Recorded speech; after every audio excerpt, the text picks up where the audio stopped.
I think that representation matters. So if you look at the demographic shift in our country, we are quickly becoming blacker and browner. Our country, the United States, is becoming darker. And our public school system reflects that. Our public school system now has more black and brown children than white children. That said, our profession, the demographics, doesn't match. 7% of teachers are black and only 2% are black men. And I've had students over the years say to me, especially my black male students, they took me for sociology, and on a few occasions they've said to me in one way or the other, I didn't know what sociology was, but I took this course, Mr. Smith, because you were teaching it. And that's powerful to me. And so being able to be there for black and brown students, for me is important, but it's even more important for them. And I have this collection here, a bunch of letters and notes. This is some of them that I've collected over the years.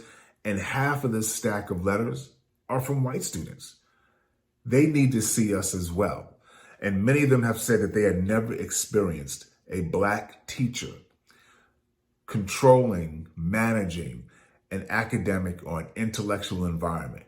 They're used to us being entertainers, nothing wrong with that, but rarely do they see us in an academic setting, handling intellectual material and challenging them to think critically.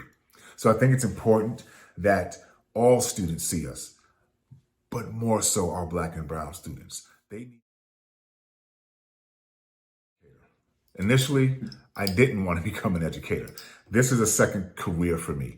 When I first came out of grad school, I was working in the criminal justice system in Brooklyn, New York, as a research assistant in the district attorney's office. Hated it. And so after work, what I would do is I started to volunteer at an alternative school called The Door in Lower Manhattan. And I began preparing young folks who had dropped out of high school, getting them ready for their GED, to pass their GED. That's when the light bulb went off, and I figured out quickly that this is where I need to be. So when I relocated to Maryland, got into the public school system, and I've been here ever since, haven't looked back. Education, there are multiple ways of knowing and understanding.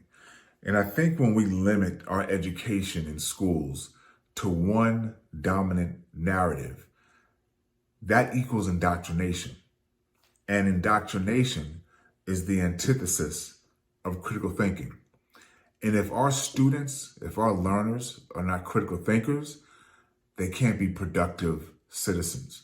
We need informed citizens in order to make intelligent decisions about the lives that we all lead.